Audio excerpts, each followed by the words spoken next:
Welcome to the Fischer-Z 50th anniversary audio series, where I've picked my favourite tracks over the years, and I'm going to share the story of those tracks and a lot more.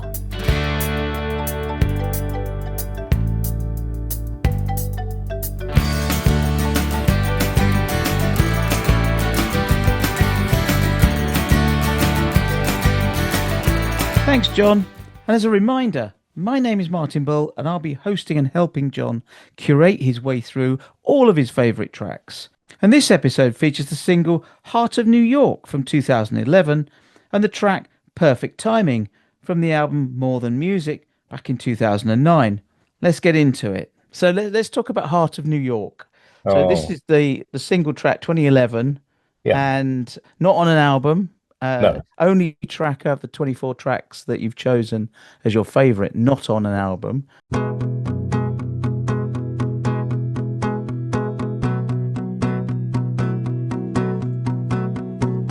Melissa's tree's grown up to be the biggest.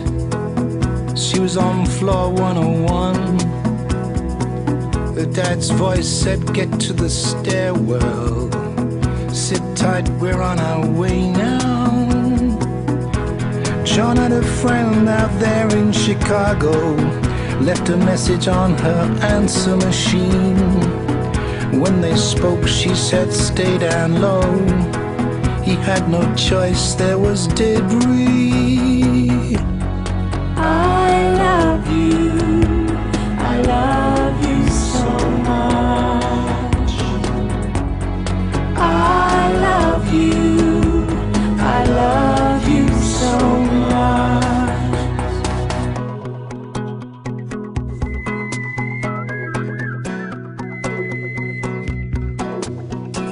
My building's been hit.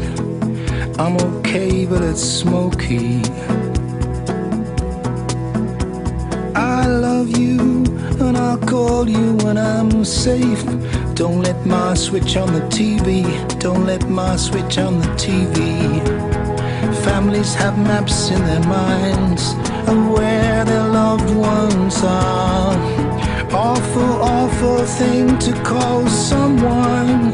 We've got two isolated pockets of fire. I love you so much. I love you so much.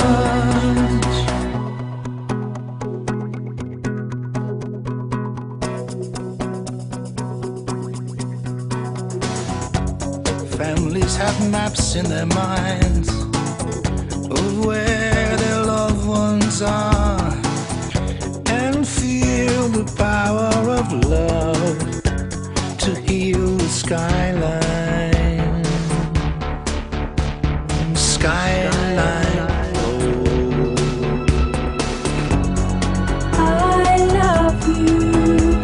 I love you so much. I love you so much. I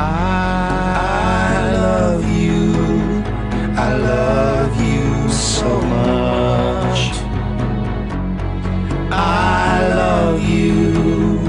I love you so much. I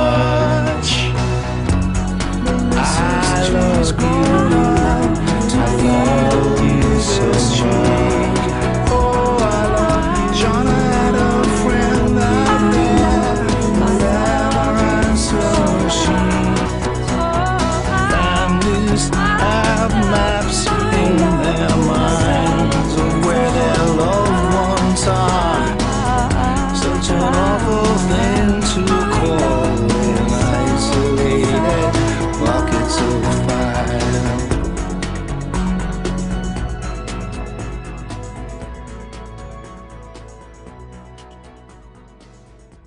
A, why did you choose this one? And B, what's this one about? Well, the funny thing is, connects with the current stuff at the moment. Right? It's the first thing I ever did with Tony McInerney, who was my neighbour at that point. The track was using the actual. What struck me about 9/11 I listened to several different programs of different. I'd written the lyrics years before. After 9/11, there were many phone messages where people realized that they were on the way out, and they sent messages of love through to their families. The lyrics on A Heart of New are all actual things. And at one stage, I thought that's not the right thing to do, but I thought it was. And I used it like that. Tony, the first thing he did, Tony was I don't know what he did. He'd been producing something, but he didn't have speakers in the house. He programmed the whole track. So very much similar to the way we ended up doing Punked, but for a different reason. And we didn't have microphones or anything knocking about in the place. And so Millie, my daughter, was singing on there. And she basically sung into a tiny little, funny little mic, and we did it. But Tony's production skills are such. I think that's an extraordinary track. It's different than anything I've ever done. A number of people in New York heard it. It was actually suggested at one stage. They had a kind of an archive to do with 9/11 that it was put in that. We sort of periodically point social media at it, when it comes around to 9/11. The only thing that I didn't push it hard because I felt that, the idea, could be seen as exploitative. Do you see what I mean? But I'm so proud of that. I think it's beautiful. And the video that goes with it, Layla, my younger daughter, did the animations, all stop frame animation, which she did it, moving stuff around.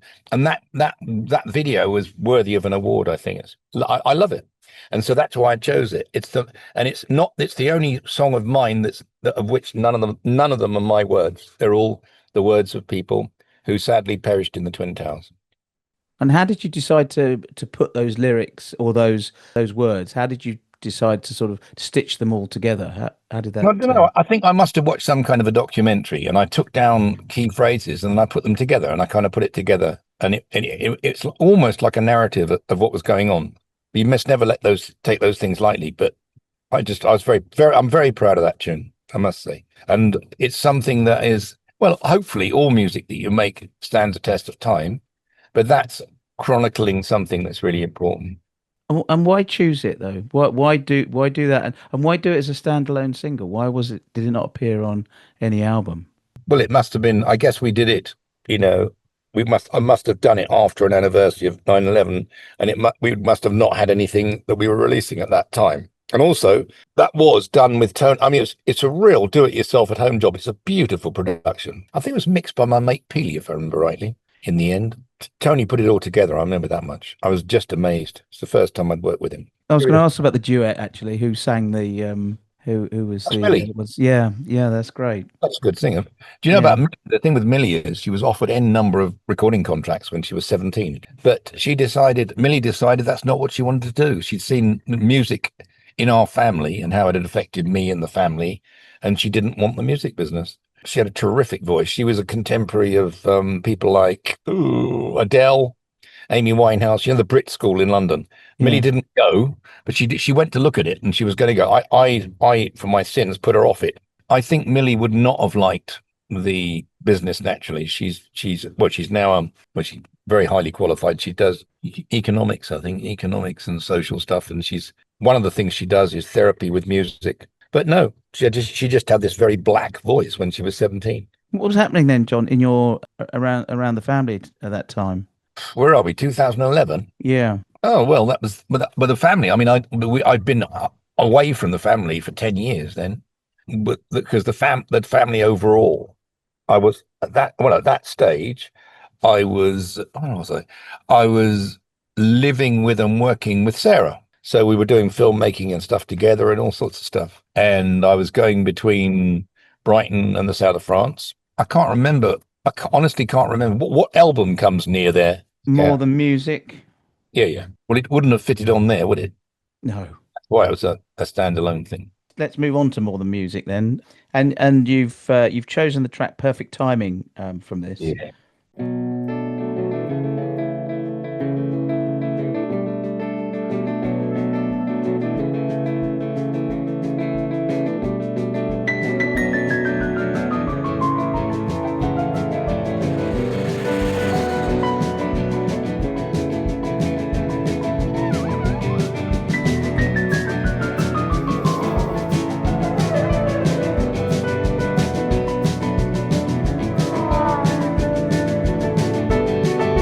Crashed out car in the outside lane, was lucky to avoid it. 6:30 in the wind and rain, when I swerved on autopilot.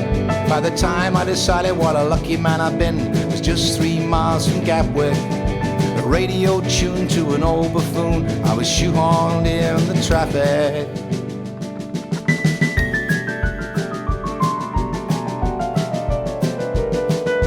Lorry on his side at number 9, see the driver laughing. Clear again by junction 10, but I lost my time advantage. Just as it felt too good to be true, I was met by a sea of winkers. I whipped off the specs and I studied my map on the last of the lateral thinkers. Stuck in my car for a plane too far, never have loved driving. I really should have listened to my dad's advice on the art of perfect timing.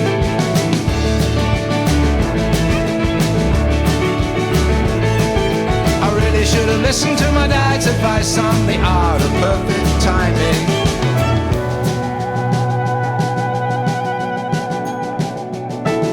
6 miles on from the Heathrow lights, the M25 was crawling. I listened to the news on my radio too, and the prospects were appalling. Finally clear on a stretch of road, we stuck to the 60 limit. Except for a Porsche and a pickup truck with a fucking Muppet in it. Stuck in my car for a plane too far, I never have loved driving. I really should have listened to my dad's advice on the art of perfect timing. Stuck in my car for a plane too far, I never have loved driving. I really should have listened to my dad's advice on the art of perfect timing. I bet the bloody trains in Croydon, Brixton, Euston, baby, all the way to Luton. Bet the bloody trains in Croydon, Brixton, Euston, baby, all the way to Luton. Bet the bloody trains in Croydon, Brixton, Euston, baby, all the way to Luton.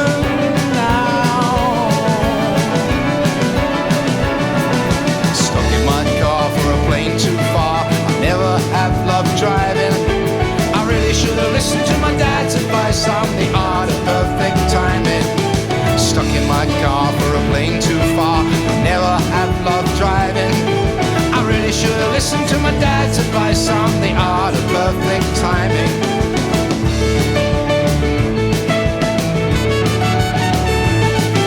I really should have listened to my dad's advice on the art of perfect timing.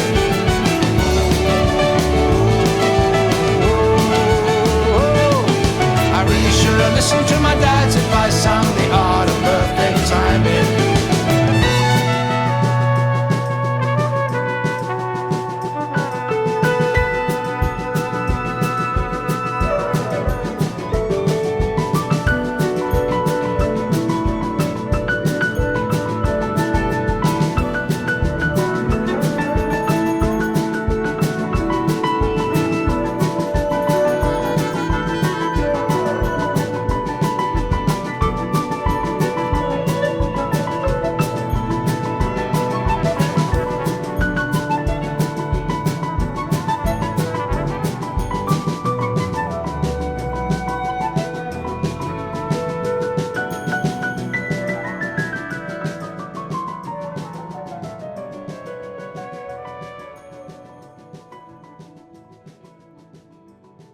So listening to the lyrics, it sort of feels like it's about a car journey. I'm not. Yeah, it is. Yeah, it's an English right? road movie. It's not. It's an on the road English version. Well, my heroes, the 3 people I wanted to meet, and I've got a chance to meet one of them. My favorite songwriter from that era was Warren Zevon, who was a genius, and Gonzo, who did the writing, and also Ralph Steadman. They were a trio of mates. I mean, Steadman did our first cover, and amazing. And what I didn't realize was his connection with them. He is still alive, and we're licensing one of his drawings for the next year's project. And so I hope to meet him. I mean, I didn't realize we had such cool people working with us in the beginning. But as you know, I didn't come from the music business. I came from mental hospitals.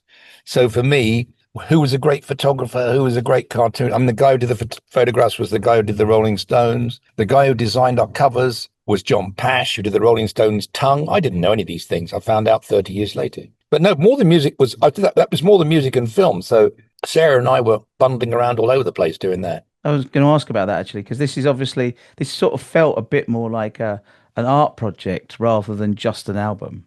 Yes, it was. It was. But the problem is we didn't have the profile, we didn't have the money to exploit it properly, really. And I mean, obviously people are now seeing the other aspects of what I'm up to, like with the gallery tour and the drawing and everything.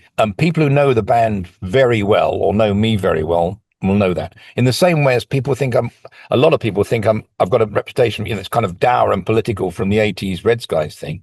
Whereas people know I've actually got an unpleasant sense of humor if they know me. And I'm anything but super serious all the time. Also the idea of, being known for fighting people over in 1979. they didn't think of me as that. But it's funny because there's a contrast. In some ways, we got hammered for being bright, for being, like middle-classy blokes. The joke was the actual punks, all the punks I knew, the major punks I knew, went to public school.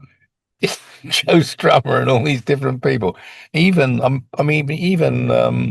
the great man, what's his name? The bloke from the Pogues. He was a posh boy. Shane McGowan. Yeah, they were in posh schools, man. It's just ridiculous. I went to comprehensive school and they thought I was, posh.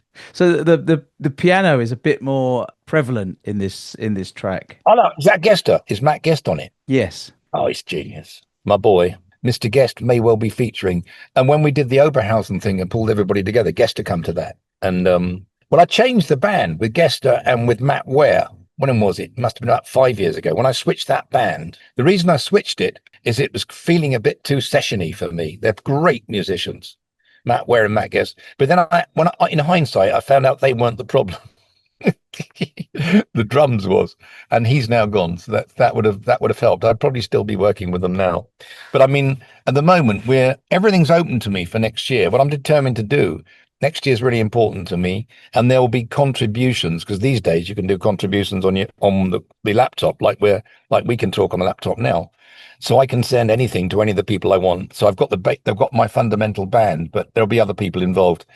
I believe there'll be, for instance, some piano from Matt Guest on the work I'm doing. There'll be piano from Katie. There'll be things like, I've got a string section in Belgium. I've got a trumpeter in Belgium. And my mate, Christoph Steinschneider, the guitar player from Fury in the Slaughterhouse, he'll probably contribute.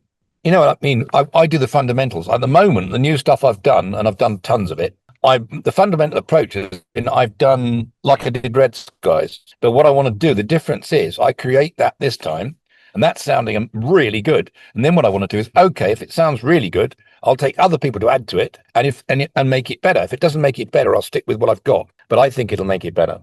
Some tunes. You've got a tune from All the Music then. What was the tune from All the Music? Perfect Timing. Yeah, Perfect Timing is the track. Yeah. It was Perfect Timing. And there's that wonderful piano intro from Gester that goes dingy, dingy, dingy, dingy, dingy, dingy, dingy, dingy, dingy, whoosh. And I included it, because I love it. And also that's Matt Guest has done several albums with me. That's his favorite tune. And his contribution to that was fabulous. He's the best. He's the best boogie woogie piano player in Britain, by the way, Matt. So what was your dad's advice on Perfect Timing then? Well, it's very simple. It's to do with the military thing, really. I mean, he clearly got it right. I'm always on time. I'm very rarely late for things. And I don't like it. If people are going to be late, I don't mind that as long as they tell me. Because the only thing you can never give back to somebody that you steal is their time. But again, my dad was very good at perfect timing for events, for life events and choices. And I'm awful at those things. Absolutely dreadful. I just remember talking about, we were probably going somewhere. It's like a little mini English road movie. And Luton makes a return to the lyrics. Yeah. All the way to Luton. Yeah. It's a difficult lyric to remember. I remember that, but it's a lovely thing to sing, and it was one of the highlights at Oberhausen. Is there anything else from More Than Music that you might Tell have me considered? the title. I don't remember a thing. I'll tell you them. Don't worry. You'll know them. Obvious. Oh, that's Sarah. That's an ode to Sarah. Head On. I love that. Head On. Do. That's our live. Mirrorball tune. Yeah. What else we got? You got The Wave. Oh, Yes, well, that's a true story written about my mate Gary, who saved so many people's lives at the tsunami. And I wrote that for him. I got his account of it, his son's account of it, and what I've read in the paper. He loves that. He's a good songwriter himself, Gary Marshall. He saved large numbers of Japanese. He plucked them out the water. So my one of my personal favourites, Delicate. Oh, I love that. That's got a great video. Sarah took that video. You know, if you imagine I was running around a small area in a garden in the south of France, and it's black and white. Me running around in circles. I like it. It's very simply made, but it works really well, I think. Bring It On. Bring It On. Oh, that's my boot. I like it's got my Mark Bolan guitar in it. Yeah, that's the one. The Greatest Gift. Oh. That was about the love affair in a way. I was born in a hopeless era. Yeah, that was a romantic ideal of a marriage breaking apart. But it's got but the video of it again is fab. That video is Millie and her then husband, who she subsequently divorced. But yeah, it's me being a bit soul-y. There's a few soul surprises coming as we move on into the future of Fischer-Z, by the way. Okay, lovely. One you have done live a few times. You Are So. Yeah. It's exactly what it says on the tin, really. Sometimes you should really put your foot in it. I believe you can put virtually everything right with other than stepping in front of a bus. Pitbull. Oh, that's fun, isn't it? Like the band loved that one. What was it? There was a Stray Cat single many years ago, the Stray Cat Strut. Oh, Runaway Boy. Right. Yeah, Runaway Boy. I can do a bit of that. People always try to get me to play R&B because I can, but I rarely do. All the Workers. Oh, that's All the Workers. That's a nice political little number. I forgot. It's got some decent songs on there. Honestly, it's another one of your underloved albums. Yeah, that's right. Feature film. I think that was a comment on reality. Sometimes life feeling. My life is not particularly centered on reality. Never has been, fortunately. You got Hello. I don't remember that at all. I Shake My Head. I like that. Song. Yeah. I kept singing it though and upsetting people because it's deep in the Matt Guest loves that song as well. Because I changed the chorus in some gigs to I'll Paint Your Shed. And that seems to reduce the seriousness. It would do. And there was I got a bonus track it must have been on the digital release, which was called Grey in the USA. I think, that was written on a New York trip. I remember that, but I don't remember how it went. But I never do with these things. I went through the whole list. Did I tell you the whole list? I've got the band now need to prepare for. There's 83 songs that are not in the normal set thing, ready for next year. So that's pretty much more than music. Good. All right, mate. Good to see you. Cheers, chap. Cheers. Bye. See you later.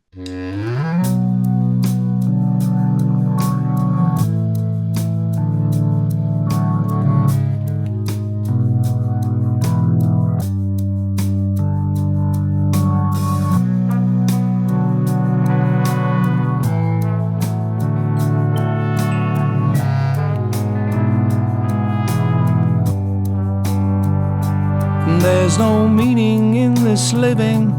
It's so funny, it's so cruel. The cold stiletto humor and the crosstalk, so full of co-comedians. Just the rhythm makes you laugh, with a soul-dependent duo and ridiculous macabre. Wasting time as time wastes us. Sense out of senselessness, existential, self-deluded, laughter desperately included. No escaping the mind-numbing repetitions of this life, that everything is nothing just to keep us all alive. I shake my head, I shake my head, I shake my head the way that Ryan did. I shake my head, I shake my head, I shake my head. painting politics and ambience, philosophy and soul. 77 million paintings that are unpredictable. A special hybrid category, an architect in sound. Both puppeteer and puppets, come and take me by the hand. I shake my head, I shake my head, I shake my head. The way that Brian did, I shake my head, I shake my head, I shake my head. I shake my head.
There's no meaning, it's living, so funny, so cruel. The cold stiletto humor and the crust star.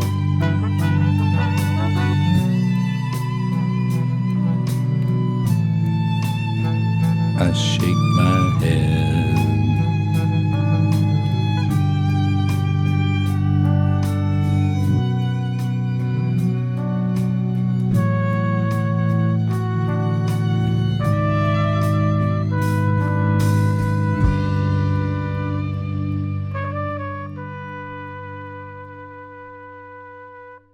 Thanks, John, for those brilliant stories.